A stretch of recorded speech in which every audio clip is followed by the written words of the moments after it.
first thing you're going to want to do is take the coolant out of the system, and that is by opening the radiator drain plug. Make sure you have a catch basin so you can catch all the coolant that's about to come out. And then loosen up the actual radiator cap because that'll let it flow out smoother.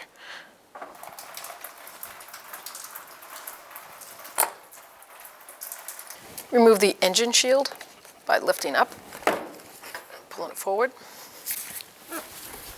Take off the airbox hose to the airbox. You can leave the top on if you want, or take the top off. So we just need a 10 millimeter.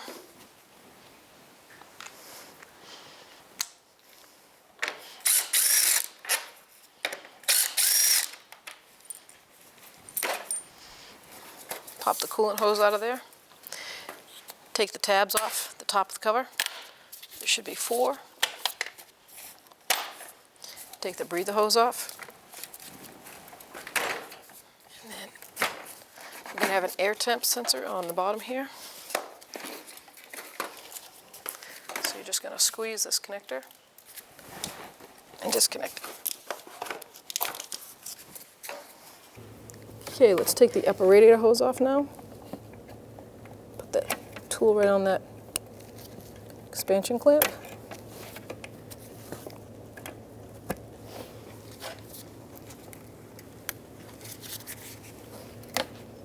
Let's get it out of the way.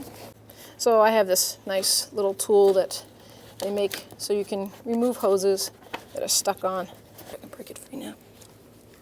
Yep, there we go. So I'll grab the hose, pull it off, right into that catch basin. And we'll get our 10 millimeter socket. So here's the thermostat housing, and we have a bolt up here and one directly below it. So I would say 12 and 6. And we're just 10 millimeter socket. Reverse that. Same on the bottom. They're not torqued very heavily, so it doesn't take much effort. You can actually probably take it out now with your fingers. Pretty easy job. Nothing too stressful. Just don't lose the bolt. Now, I'm just going to grab that housing firmly and twist it off. And there we go. Gasket and thermostat are part of this housing. They do not come separately. So you can see the surface is not that bad, but you always have some oxidation, if that's the proper way to say it, or road dirt, shall I say, because it's aluminum and it is a plastic housing, so, you know, it is what it is. It's a car out in the environment. You always want a clean surface. Do not use the old cookies that grind, please. This is emery cloth, which is a really sturdy kind of sandpaper. It won't break. But whatever you have available to you, please do your best and don't damage that aluminum housing. Looks pretty good. I'll just take a rag, maybe spray it down with some parts cleaner, clean up the debris. So I just took a clean rag and I wiped down that surface, ready to install the new thermostat housing with a thermostat and the gasket. Like I said, it comes as one piece. I'm just going to line that right up, put the top bolt right in.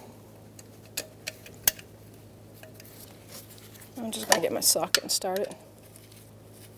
You know, I'm just going to snug it right up because I've had times where even though the gasket's pressed in there, if it pops out a little bit, you'll know about it when the coolant goes in. So let's make that seated. Less headache.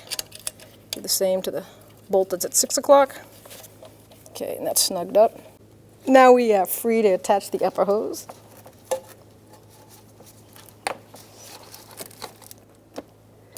Put the clamp on. Make sure you line up the old grooves where it was. Now we're ready to put the air hose from the throttle body to the air filter housing back. Don't forget to plug in the air temp sensor. So we're just going to line that right up until it clicks. There we go.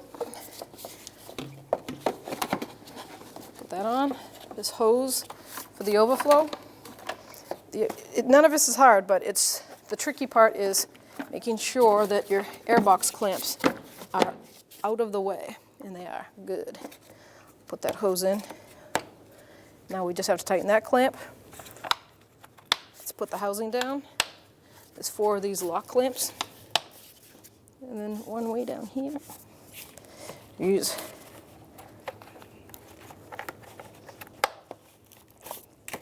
and don't forget that air bypass hose.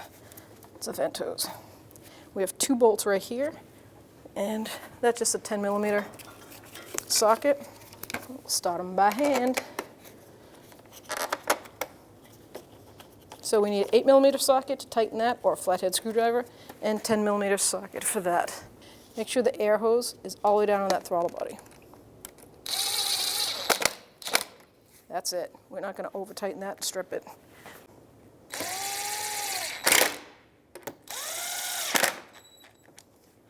Now we're going to tighten up our radiator drain plug. And being plastic with an O-ring on it, you want that just snug. You do not want to over tighten it or under tighten it. See the difficulties we go through? Happy medium. And I think that is a happy medium. So now I've tightened the drain plug for the radiator and I'm ready to add my coolant. I have a burping system here. It's just a funnel that as you burp it and you can run it and the level will go up and down and not make a mess. So that's what we're going to do. I pre-checked my manufacturer's specs for the coolant and I've mixed it properly. This is universal fluid. So of course there's going to be some of the factory stuff still in there and this will blend with it perfectly. And while we're waiting for that coolant to do its burping job, I'm just going to reconnect my negative battery cable. Make sure it's all the way down on that terminal. You do not want it like this, okay? You want it down all the way. And it's a 10mm socket. And I'm just going to snug it up. See how it just pulls it in? It's kind of the new fancy design. You don't want this cable to move. A little loose is not okay. You want it to be snug. Which, at this point, I'm telling you, that's no good. So as you tighten it, see this movement I have? That's actually the terminal end going around that battery cable. And that's not what I want. So, to be honest with you, I need a whole new cable. Don't get a terminal end, because just a terminal end for a car this age, newer modern cars, when you put those old universal terminals on, it actually is really bad. It causes electrical draw sometimes. Corrosion gets in there, and when it wicks in, it goes everywhere. So it might be kind of pricey, but I'm going to do it correctly, and I'm going to get myself a new cable and a whole cable, which is probably going to come with the positive too. Now it's time to put the engine cover back on. So you have these 2 little ears sit in the back on those rubbers, and you have these 2 cups. So line that up, and then just pop it down.